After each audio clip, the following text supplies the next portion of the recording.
Acessibilidade! Bom dia! Sejam todos bem-vindos. Esse é mais um Garantindo a Acessibilidade. Nesse espaço eu ensino arquitetos e engenheiros a dominarem a acessibilidade arquitetônica na prática e se tornarem uma referência em acessibilidade arquitetônica. O meu nome é Juliana Sabino, eu sou mestre em engenharia civil, especialista em acessibilidade, mãe atípica, e nessa live de hoje nós vamos fazer uma proposta um pouco diferente. Vamos conversar com uma pessoa que é a Silvia Soares. Nós tentamos fazer uma live aqui há um tempo atrás e infelizmente tivemos alguns probleminhas técnicos aqui com a internet, mas hoje com certeza vai dar certo. Ela já está aqui aguardando. E antes de eu entrar com a Silvia, que eu só queria fazer mais um convite para vocês e informá-los também que o TAG, que é o meu treinamento pago em acessibilidade, que é o treinamento Acessibilidade Garantida, está com inscrições abertas e será somente até hoje. Então, se você é um profissional que deseja se aprofundar mais nessa questão da acessibilidade arquitetônica, eu te convido a entrar no link que está aqui na minha bio, fazer a sua inscrição. Há uma condição super especial para os novos alunos. As vagas são limitadas e se encerrarão ainda hoje, tá? Então, isso foi a partir lá da Jornada de Edificação Acessível, que foi um curso gratuito que a gente fez na semana passada para arquitetos e engenheiros. Foi bastante gratificante, foi muito interessante, tive retornos assim muito bons, muito interessantes, e fico muito feliz de estar podendo ajudar as pessoas a difundir assim o conhecimento da acessibilidade arquitetônica entre os profissionais também, tá? Então, já vou chamar a Silvia aqui. A Silvia é uma querida, ela é uma pessoa com deficiência, ela tem esclerose múltipla, vai contar um pouquinho da situação dela, da vivência dela com relação à deficiência, e vai ser bastante interessante aqui, tenho certeza. Entrar. Ver se vai dar certo aqui. Já mandei para ela. Oi, Silvia! Bom dia! Deixa eu baixar aqui para ficar bem no quadro. Tudo bem com você? Tudo bem, Juliana. Nossa, é um prazer estar aqui com você. E eu gostaria de fazer dois comentários, se você me permite. Por favor. Só queria esclarecer que nem toda pessoa com esclerose múltipla vai se tornar PCD algum dia. Uhum. E outro comentário. Quando eu vi sua página aqui no Instagram, eu falei assim, puxa, que maravilha! Eu achei uma página muito necessária, muito informativa, eu me senti acolhida e agradecer por isso. Nossa, é muito bom escutar coisas assim, porque a gente, né, tenta desenvolver um trabalho aqui para levar a informação da acessibilidade, que é uma informação técnica muito abrangente e que não são todos os profissionais que dominam esse assunto, né? Então é bom saber que a gente está levando esse tipo de informação e que está sendo relevante para tantas pessoas. Agradeço muito seu comentário. Desculpa pela questão da pessoa com deficiência. Inclusive, essa é uma das minhas dúvidas. Eu até anotei para te perguntar aqui. Eu queria, assim, primeiro que você se apresentasse, dissesse o que representa a esclerose múltipla. Muitas pessoas não sabem muito bem o que é, o que acarreta. Então, se você puder esclarecer para a gente aqui como que é isso, eu acho que seria interessante para começar. Sim. A esclerose múltipla é uma doença autoimune que ataca o sistema nervoso central, né? O cérebro e a medula espinhal. Então, ela não tem causa definida, mas simplesmente tem algum gatilho, uma inflamação, alguma vacina que às vezes toma, alguma coisa que desperta um gatilho e o nosso sistema imunológico começa a atacar nosso cérebro e a medula. E como é o cérebro que transmite as informações para o corpo, então qualquer parte do nosso corpo pode ser afetado, né?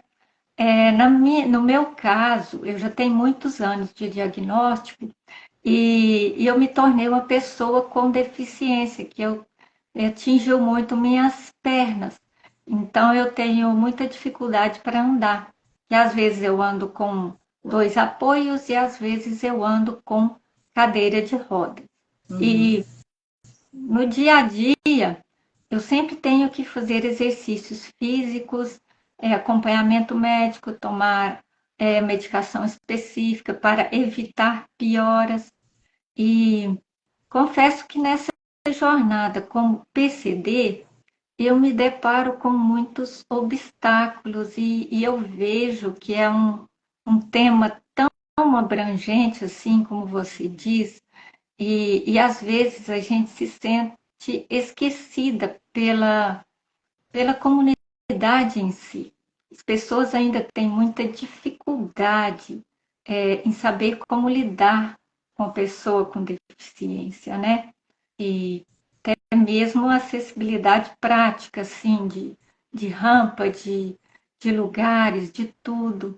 Mas, assim, resumidamente é isso. Tá bom. Ô Silvia, isso que você falou eu achei bastante interessante, que você falou da dificuldade das pessoas em conseguirem lidar com esse assunto, né? E na verdade, assim, a minha percepção, claro que, né, é só a minha opinião, né, gente? Mas é que as pessoas, elas estão muito acostumadas ao mundo como ele é para elas. Então a vivência das pessoas realmente é diferente. Eu falo isso porque o mundo para mim era de um jeito antes de eu ter a Laurinha, que é a minha filha, que ela tem deficiência, né? Eu tenho aqui em casa hoje em dia a Laurinha, que é minha filha, que tem deficiência, tenho o Samuel, que é meu enteado, que tem deficiência também. Então antes de eu ter a Laurinha, para mim o mundo não tinha nada demais, estava tudo certo.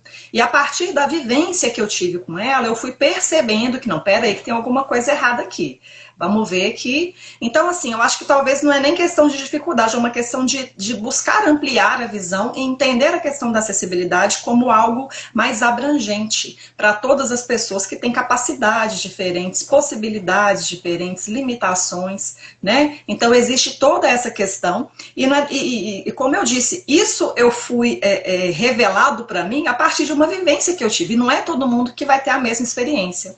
Então, eu acho que é o nosso papel também mostrar para as pessoas que tem algo de errado, porque o movimento comum de muitas pessoas com deficiência, quando vivem certas dificuldades, é de se esconderem, é de não irem mais, tive um constrangimento, então não volto naquele lugar mais. E eu defendo o extremo oposto. Se você foi e teve alguma dificuldade, você deve mostrar para as pessoas, olha, busca o responsável do espaço, olha, tem essa situação aqui que me impede de utilizar o seu espaço. E volte, eu falei, eu vou voltar aqui, eu gostaria que tivesse resolvido, porque a gente tem que levar esse movimento para que as pessoas criem esse tipo de consciência.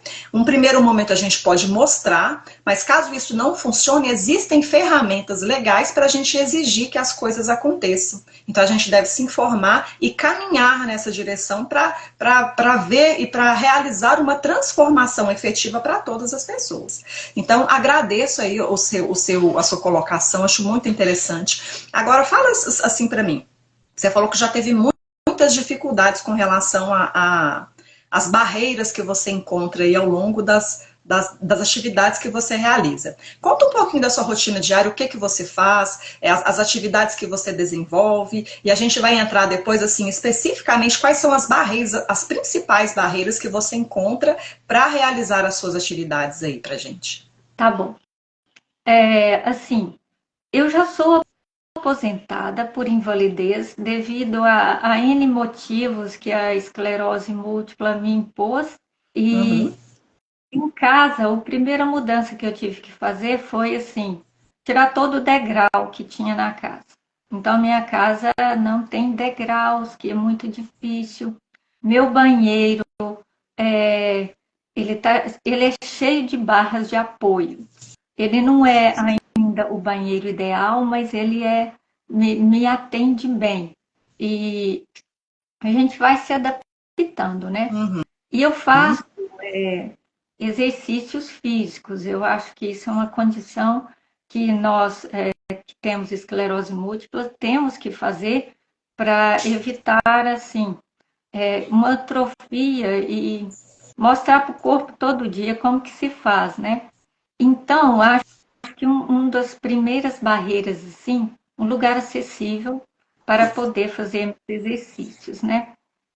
Entrar degraus. Como eu tenho dificuldade de levantar o pé, então se tem degrau, para mim às vezes é difícil. Se tem escada, é impossível. Então eu sempre não, eu procurei um lugar que eu conseguisse entrar e me locomover e fazer meus exercícios, né? Faz um lugar tipo um estúdio, uma academia, alguma coisa externa, não em casa, assim, né? Fora de casa. Fora de casa. Eu faço fisioterapia em casa também, online, que eu acho que é uma grande sacada, assim, é tudo ser online, que ajuda bastante. E fora de casa eu faço pilates. Por incrível que pareça, eu faço pilates. E eu achei esse Ajuda lugar, bastante, né? sim, fortalecimento e condicionamento, né? Eu acho que ajuda, a gente precisa. Independente da condição de saúde que você tem, eu acho que exercício físico é sempre muito bacana, é necessário. Com Então, certeza. então eu procurei isso e eu encontrei, eu fui muito bem acolhida. Então, os exercícios são adaptados para mim, essa barreira, beleza. Mas assim, calçadas, você vai estacionar, não tem uma rampa para você acessar, né? Então é difícil nessa parte. E quando tem uma rampa, é uma rampa de 45 graus, que cadeirante não sobe. Eu, que vou com duas bengalas, já é difícil. É até uma dúvida que eu quero tirar com você depois. Então, essa questão da acessibilidade nos locais, às vezes é difícil. Nossa, e é mais ou menos isso aí. Minha vida social, eu vou te falar, Uhum. ela é praticamente nula. Por quê? Porque não tem local acessível. São mínimos os locais que te permitem conseguir adentrar no estabelecimento e se movimentar dentro dele. Porque eu acho que a acessibilidade não é só uma rampa, é Ah, muito mais do que isso, né? Muito com mais do certeza que não é. sim.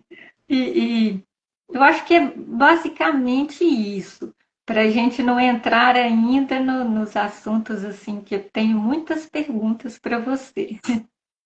Tá.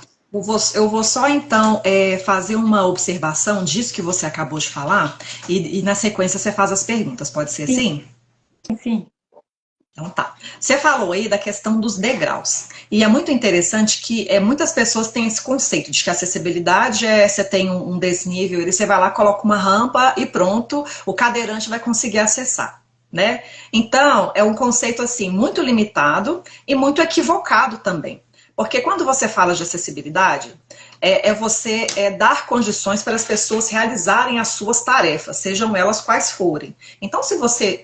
Todo mundo tem uma rotina diária, então todo mundo levanta, tem sua própria casa, as pessoas vão trafegar pela calçada, elas vão ao trabalho, eventualmente vão a uma faculdade, tem vida social, vai ao aniversário, a um restaurante, vai à academia, vai ao salão de beleza fazer as unhas. E a maioria dos locais, como você falou, de fato não está preparado para receber, não atendem aos requisitos de acessibilidade. Então, você fala aí, é uma rampa que eu preciso colocar. As pessoas, quando pensam na ideia da rampa, o que vem em mente é a questão do cadeirante. Mas isso que você falou de não conseguir levantar o pé direito é uma dificuldade que eu vejo aqui em casa também, que a Laurinha tem a mesma questão. Ela tem um quadro de diplegia, então ela tem dificuldades em membros inferiores e membros superiores também, não tendo coordenação motora fina. Então, eu vou vendo esses movimentos que ela faz e vou observando, vou vendo os relatos das pessoas, assim como o seu, e eu vou vendo que a rampa, além de ter essa questão do cadeirante, tem muita questão de pessoas que têm essa questão da mobilidade mais reduzida, que não vão fazer o movimento do pé igual todo mundo faz, que o pé vai arrastar na pontinha ali. Aí você começa, eu como tenho acesso à informação técnica, eu vejo, olha, então a rampa, ela vai ser utilizada por essas pessoas também. Às vezes eu vou ter o impedimento de colocar um tapete em um acesso, porque uma pessoa não vai conseguir levantar a pontinha do pé e andar, ela vai sair arrastando o tapete, vai ser difícil, ela vai tropeçar. Então são muitas nuances que é no detalhe que você vai conseguir perceber, e aquela informação técnica que está nas leis e nas normas, elas passam a fazer muito mais sentido. E é isso que eu tento levar para as pessoas, ver que aquilo tem um sentido, aquilo tem um porquê. E quando você entende o porquê, fica mais fácil de projetar os espaços, de entender como que as pessoas vão utilizar aqueles espaços. Então é isso que eu tento levar também.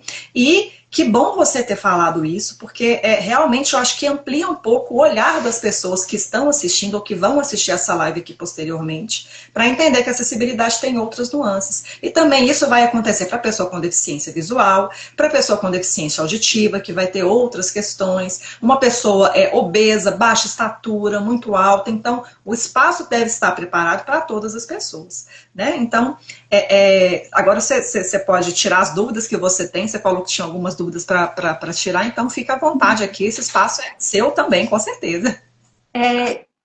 Eu gostaria de falar que você fez um post esses dias que falava assim da cultura que as pessoas precisam ter e entender por que aquele sinal de acessibilidade está ali, por que ele existe, né? E respeitar aquilo. Uhum. Uma coisa assim que eu vejo é estacionamento que tem aquela faixa amarela do lado. Eu queria que você explicasse por que aquela faixa amarela está ali para o pessoal entender. Porque o carro estaciona, mas se levo uma cadeira de roda, eu preciso do espaço do lado, que é a faixa amarela, para eu poder me locomover. E outra, para entrar a cadeira de rodas no carro também, algumas pessoas utilizam aquele espaço, né? Não, mas o que eu vejo a pessoa não sabe para que serve aquela faixa amarela e estaciona ali. Simples assim. Sim, é muito comum. Você vai, às vezes, estacionamento de supermercado que tem essas vagas acessíveis, normalmente, elas precisam ser ali mais próximas dos acessos. Aí é muito comum você ver, eu vou parar a moto aqui rapidinho, essa faixa amarela ninguém vai usar, isso aqui é praticamente uma vaga de moto, né? E assim, é exatamente, a funcionalidade é exatamente essa aí que você acabou de relatar pra gente. Essa faixa zebrada, ela é um espaço que deve estar sempre desobstruído. Uma pessoa que usa uma cadeira de rodas, não só cadeira de rodas, uma pessoa que usa muleta, que usa andador, ela precisa de ter um espaço para poder sair do carro e conseguir chegar ali no acesso do local onde ela está visitando. Então, assim, eu queria inclusive trazer essa finalidade, é isso que você disse mesmo. Muitas pessoas vão lá e param o carro em cima da faixa zebrada. Então, uma pessoa que vai utilizar uma vaga como essa, você tem que pensar em várias situações. Pode ser, por exemplo, o meu caso, eu chego com a Laurinha, eu preciso desembarcar, então eu preciso de ter aquele espaço ali para poder colocar a cadeira dela, ou colocar o andador dela, então aquele espaço deve estar desobstruído. Alguma pessoa pode falar, não, mas você pode deixar o carro fora da vaga, tirar e depois chegar na vaga. Posso fazer isso mesmo. Já fiz muitas vezes quando esse espaço era desrespeitado. Porém, existem situações que a pessoa com deficiência será o próprio motorista. Então, como que ela vai resolver isso? Como que ela vai sair do carro e depois estar na cadeira e pôr o carro de volta? Então, existem N situações, muitas maneiras de serem utilizadas, muitos casos em que muitas pessoas vão precisar daquela vaga, eles não conseguem nem utilizar aquele espaço, né? Então, é uma sinalização que é obrigatória, a reserva de vagas em estacionamentos ela é obrigatória, para pessoas com deficiência são 2% das vagas, e para pessoa idosa são 5% das vagas. As vagas para pessoa idosa não precisam de ter essa faixa zebrada, a largura dela mínima é de 1,20 m para as vagas especiais para pessoa com deficiência, porém, saiu uma regulamentação do CONTRAN dessas vagas especiais de estacionamento, que em alguns casos eu achei até assim, né, não entendi muito bem porque eles fizeram isso, que colocaram a possibilidade de você demarcar uma vaga maior, porém sem a faixa zebrada. E eu pensei assim, gente, com a faixa zebrada, que já tem uma cultura assim, de ser um espaço que deve ficar desobstruído, as pessoas meio que já não respeitam, se você coloca só a vaga demarcada sem a faixa zebrada, a chance que tem de as pessoas não respeitarem aquela sinalização é ainda maior. Mas ainda assim, mesmo tendo a regulamentação do CONTRAN, lá falando dessa possibilidade, claro que tem um modelo de vaga que tem a faixa zebrada ainda, se você pegar a NBR 9050, que é a norma, essa faixa zebrada, ela continua sendo exigida. Então, assim, por coerência, por dar essa possibilidade, convém preservar a sinalização dessa faixa zebrada e deixar esse espaço desobstruído, porque tem essa finalidade mesmo, que você já vivenciou muitas vezes aí, né, Silvia? Sim. Deixa eu te perguntar, Juliana. Sim. O Noel está perguntando se pode compartilhar essa live. Da minha parte, tudo bem. Não sei se a sua parte. Sem problema nenhum. Pode sim, por mim também não tem problema não. É porque eu tô prestando atenção aqui em você, a tela fica menorzinha e eu não tô vendo muito bem os comentários. Que bom que eu vou... Ô, Noel, me desculpa, Noel, eu não vi aqui que você mandou alguma coisa, mas a Silvia aí tá nos ajudando também, né, Silvia? Sim. Outra dúvida que eu tenho, nossa, e sua página é necessária por isso, porque eu, como PCD, pessoa com deficiência, eu tenho dúvidas e às vezes eu não sei por que aquilo lá está daquele jeito, né? Uhum. Por exemplo, uma rampa num estabelecimento. Ela, para mim, na minha dificuldade, eu vejo que onde tem rampa precisa ter corrimão. Porque na minha dificuldade com duas bengalas, eu preciso de um apoio, de um corrimão, para eu ter segurança, senão eu não consigo dar o primeiro passo para subir a rampa. Uhum. Como que essa lei tem que ter corrimão ou não é necessário? Olha, o corrimão, via de regra, ele é obrigatório para as rampas. Existem algumas situações específicas em que ele não é obrigatório de ser instalado. Por exemplo, se você tem uma rampa de acesso à calçada para pessoa com deficiência ou para pessoa em cadeira de rodas, você não vai ter um corrimão, né? Porque como é que você vai colocar um corrimão ali no meio da... Acaba sendo uma situação perigosa, um obstáculo. Se você tem uma rampa, um outro caso em que não é obrigatório você colocar o corrimão na rampa, são rampas para acesso a palcos. Então, quando você vai, né, tem a possibilidade de acessar um palco, aquele corrimão, ele não é obrigatório. Não quer dizer que não vá haver um corrimão, porque, apesar de não ser obrigatório, pode ser que uma pessoa que trabalhe com isso tome a decisão de colocar a rampa ainda assim. Colocar o corrimão ainda assim. Fora isso, em todas as situações, o corrimão ele é obrigatório. E esse corrimão ele tem algumas características que vão fazer com que aquela rampa possa ser utilizada por todas as pessoas. Que vão ser o quê? Aquele corrimão, ele tem que ter duas alturas, que é 70 e 92, para atender pessoas de baixa estatura, para atender pessoas, né, considerando as duas estaturas. Você tem o prolongamento. Esse prolongamento, eu sei que você vai conseguir perceber muito bem a finalidade dele. Porque o que é comum, o usual de corrimãos em edificações, é de assim, terminou o último degrau da escada ou terminou a parte inclinada da rampa, terminou o corrimão. Porém, as pessoas quando vão iniciar uma subida ou uma descida, estão se preparando ali, elas precisam ter um espaço ali antes de iniciar a parte inclinada ou os degraus, para conseguirem se preparar para poder iniciar a subida ou a descida e até na própria chegada. Então, se você chegou na parte inclinada, acabou o corrimão, no finalzinho ali para você chegar até a parte segura, que é a parte reta, você fica numa situação ali complicada para conseguir utilizar aquele elemento ali. Então, esse prolongamento de no mínimo 30 centímetros, ele é obrigatório. Tá? Então, tem essas características, tem questão de empunhadura também, que você não pode colocar um corrimão muito fininho. Tem, se você tiver um corrimão que esteja abrangendo também uma rota de fuga, você tem que considerar características também lá da 977 de empunhadura, tem que ser uma empunhadura um pouco maior, ou seja, tem que ser um corrimão um pouco mais largo. Você tem que ter um corrimão contínuo, ele não pode ter interrupções, ele tem que ser dos dois lados. Então, isso tudo é obrigatório. Quando você tem rampas ou escadas mais largas, você tem também as características a observar. Pode colocar o corrimão intermediário. Pode ser que você coloque somente o corrimão intermediário, considerando 90-50, mas se você vai ver a outra norma, tem que colocar, enfim. A informação técnica, ela é distribuída, não é só uma norma, ela é abrangente e tem uma finalidade. Então, todas essas características de corrimão que eu trouxe, elas vão ter uma finalidade específica e, no final das contas, vão fazer com que aquele elemento possa ser utilizado por todas as pessoas ou pelo maior número possível de pessoas. Era essa a sua dúvida? Consegui esclarecer? Sim, consegui esclarecer. Nesse coisa de rampa, rampa ainda, fazer um apelo aí, o que eu vejo. Às vezes as pessoas, os comerciantes, querendo atender uma lei de colocar rampa no estabelecimento, faz uma mini rampa lá de 90 graus e quer que eu entre no estabelecimento dele. Gente, não é assim que funciona. Ele colocou aquela rampa só para cumprir a lei, mas eu não consigo adentrar no estabelecimento.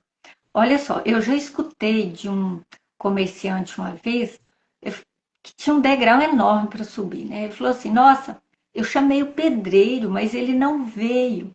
Eu falei assim: nossa, que coisa, né?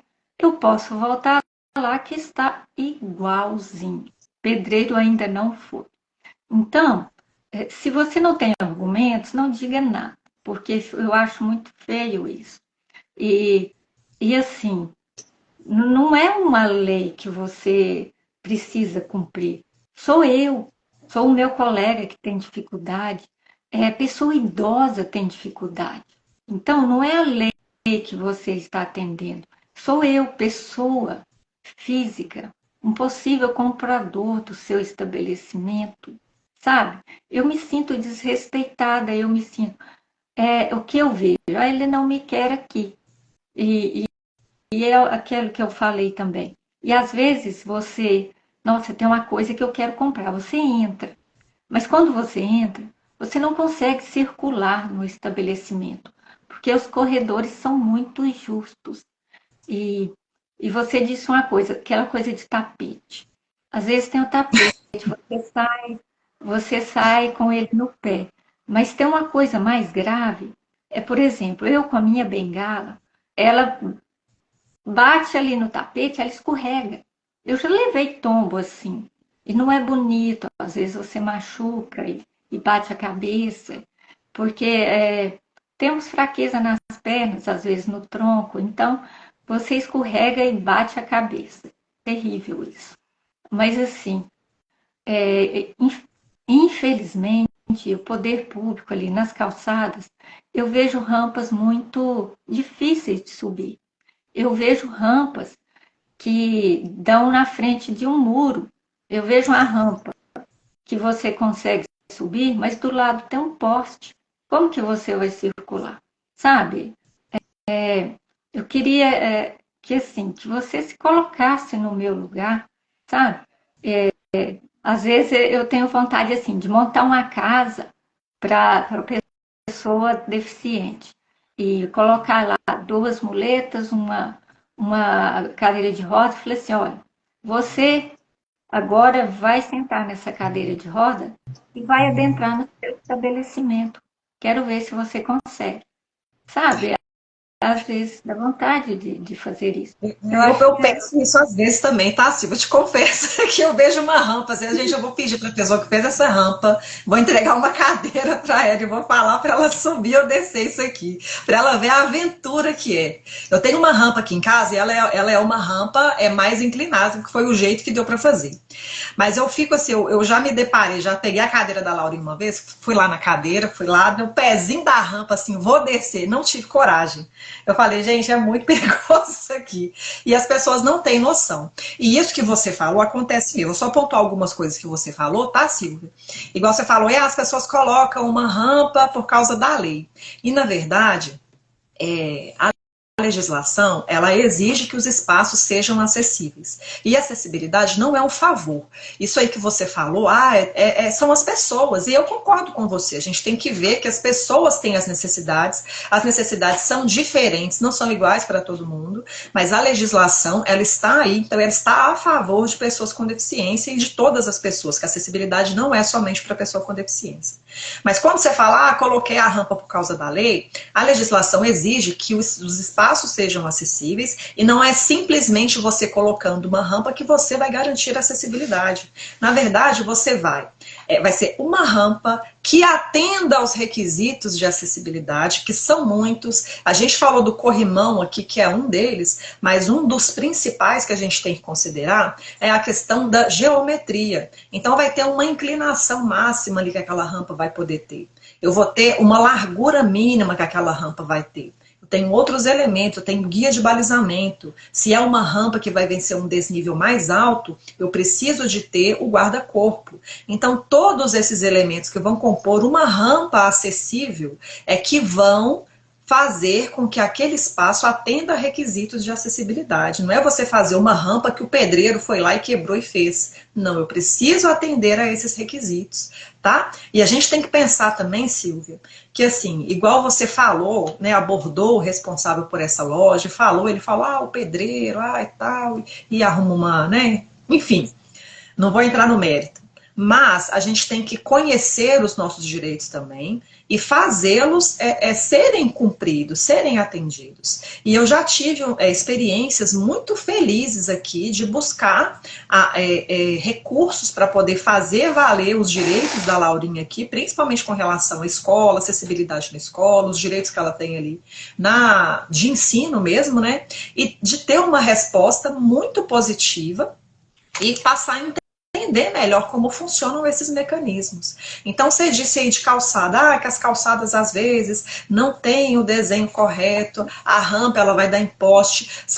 Qualquer pessoa que sair na rua agora vai se deparar com uma calçada que vai ter algum problema. Qualquer pessoa, porque culturalmente as pessoas acham que a calçada é para as pessoas acessarem o imóvel delas. Não é assim? E não é, a calçada é do pedestre.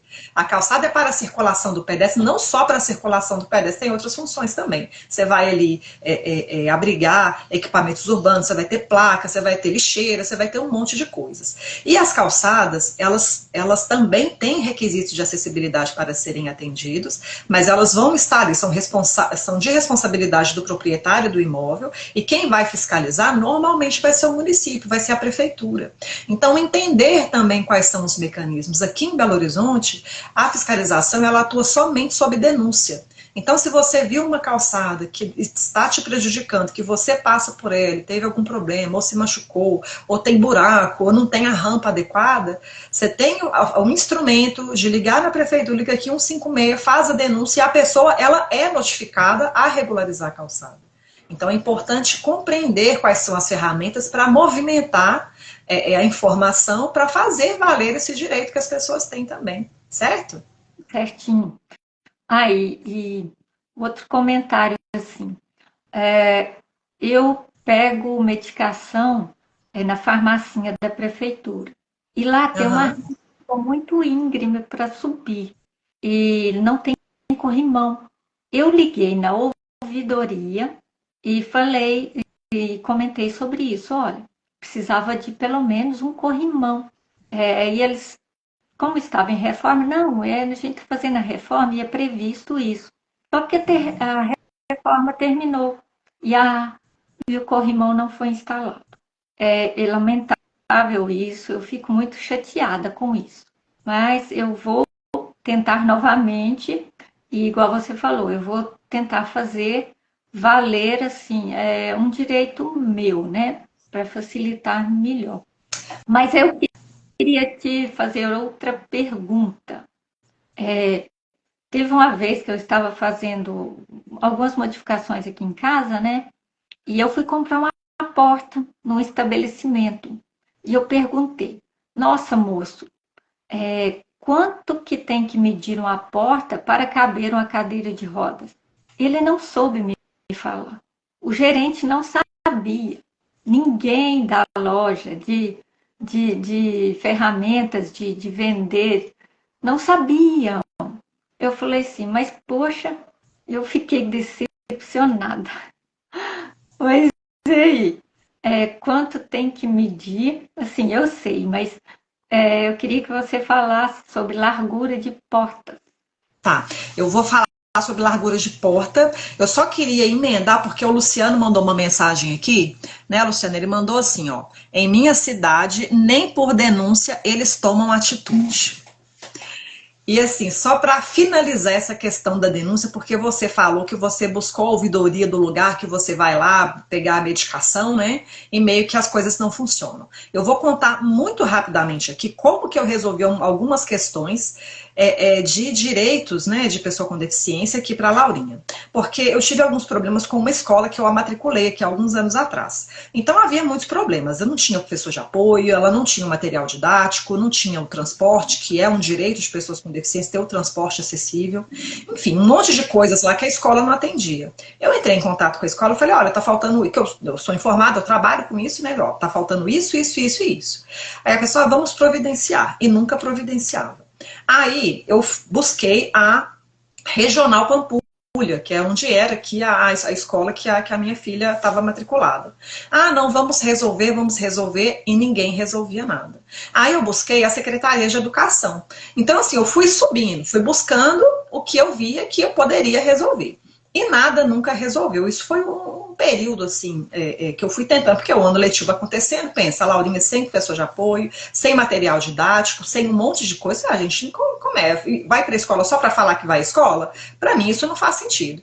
Então, eu consegui resolver buscando o Ministério Público. Porque o Ministério Público é algo de fora. É algo que não está, igual você buscou a ouvidoria do local que você estava reclamando. É como se você, entendeu? No mesmo lugar, fosse reclamar com quem é o responsável por resolver aquilo. Então pode ser que aquilo não funcione. No caso da calçada aqui em Belo Horizonte, a prefeitura ela vai autuar o proprietário. Então vai ser um ente fiscalizador que vai ali fazer com que aquilo aconteça. Então, no caso do Ministério Público, eu fui lá no Ministério Público, eu fui pessoalmente, porque eu não sabia como é que era, não tinha nem ideia, no setor de educação, relatei o ocorrido e coloquei nas mãos do Senhor. Falei, Deus, eu não vou me preocupar com isso mais não. O que eu pude fazer, eu fiz. Então, vamos ver como é que isso vai se desembolar. E eu tive a grata surpresa de ter tudo resolvido, tudo sanado. Passou um tempo, né? Como eu disse, eu fui, né, fazer outras coisas, já tinha entregado, sabe? Eu disse, não, eu sei que se tiver que resolver, vai resolver. Se não tiver, eu sei que vai haver outro caminho.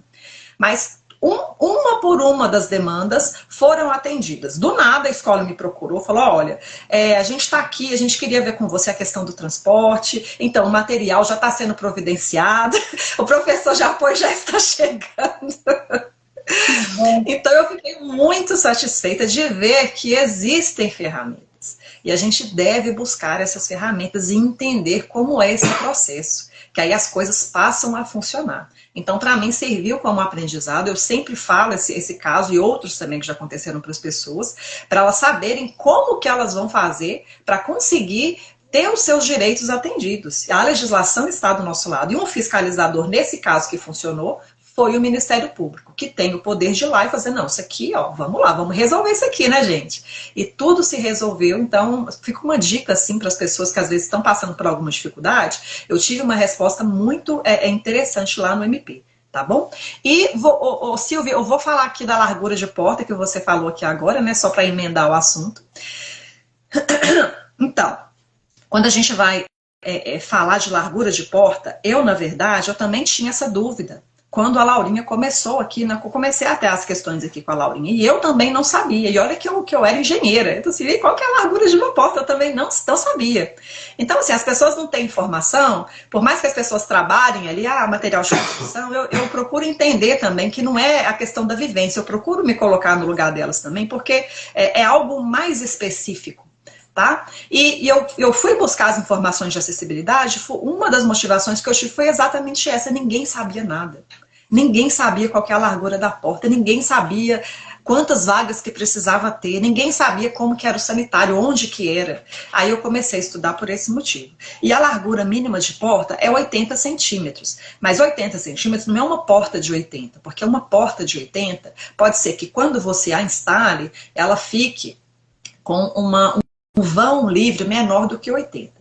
Então, existem algumas situações. Se você vai instalar uma porta de 80 na sua casa, eu acredito que ela vai atender. Ela pode ficar um pouquinho menor ali, mas vai atender. Aqui em casa eu tenho portas de até 70 e a gente consegue passar com a cadeira. Mas, se você está em um lugar que recebe um público mais amplo, um espaço público ou um espaço de uso coletivo, é obrigatório você ter portas com largura mínima de 80, considerando o seu vão livre. tá? Então a porta abriu, entrou ali um pedacinho da porta, o livre ele tem que ficar no mínimo 80. A tolerância que a norma traz para essa largura de porta é de 2 centímetros apenas. Então tem que ser uma porta maior do que uma porta de 80 para você conseguir passar com uma cadeira de rodas, e não é só cadeira de rodas, tem cadeira de rodas, tem andador, tem muleta, tem muitas outras situações que devem ser atendidas. E muitas pessoas têm dúvidas e acham que essa porta de 80 ela vai ser só para sanitários acessíveis, e não é. São todas as portas. Todas as portas devem ter um vão livre de no mínimo 80 centímetros. Tá bom? E Silvia, você vai me perdoar, eu não sei se você tem outras dúvidas aí, mas eu gostaria de saber se a gente pode encerrar, se você quer mandar mais alguma pergunta final aqui, se você gostou da live, se você conseguiu esclarecer as suas questões aí. A gente pode tentar fazer um outro dia também, caso tenha mais dúvidas. Nossa, eu tenho algumas dúvidas ainda, mas eu amei a live. Podemos encerrar sim, quem sabe a gente não marca outra. Vai ser um E prazer. a gente falar, não, eu tenho mais dúvidas sim, tá? Mas eu gostei muito, muito obrigada por me receber aqui no seu canal, tá bom? De maneira nenhuma. Eu que agradeço assim, imensamente você poder trazer o seu lado, porque eu acho importante, igual assim, eu falo muito com profissionais, e tem pessoas com deficiência que também assistem, igual você, tá aí e consumindo conteúdo, que falou aí que acha importante, eu fico muito feliz em escutar coisas assim, mas é importante mostrar para as pessoas a prática, a vivência. Não é todo mundo que tem acesso a essa questão da vivência. Então, trazer esse olhar do ponto de vista de pessoas que vivem aquela realidade, que têm as suas dificuldades, e que a gente deve, de fato, sim, trabalhar para que os espaços tenham cada vez menos barreiras e possam ser utilizados por todas as pessoas com mais facilidade, né? Trabalho para isso, espero que mais profissionais, né, despertem para esse lado aí e assumam a acessibilidade aí, que é legalmente necessário também nos seus projetos para, enfim, trazer uma cadeia de benefícios aí para muitas pessoas, né? Sim, sim. Eu acho que não só as normas, mas assim, se colocar no lugar do outro, né? Ter essa empatia. Agradeço muito sua participação, Silvia. Muitíssimo obrigada. A gente combina outra live, então, para tirar mais dúvidas. Vamos conversando aí. Amei fazer a live com você e vai ser ótimo repetir essa experiência, tá bom? Também, obrigada, viu? Por nada, Tchau, um beijo tchau. para você. Fica com Deus.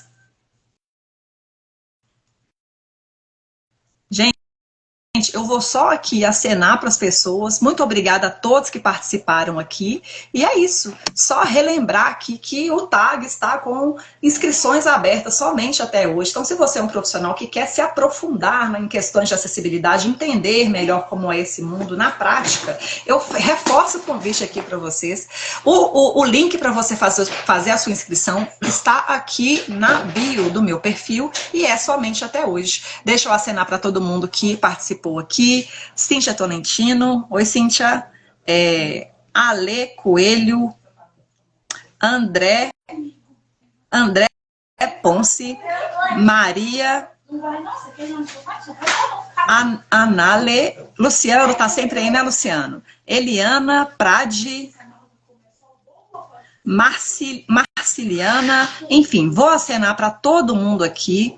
Ô Luciano, eu vi que você mandou, que eu respondi algumas coisas, muito obrigada pela sua participação, tá sempre aí, né, querido? E é isso, gente, vou acenar para todo mundo aqui e é isso. Tenham todos um excelente dia, um beijo para vocês.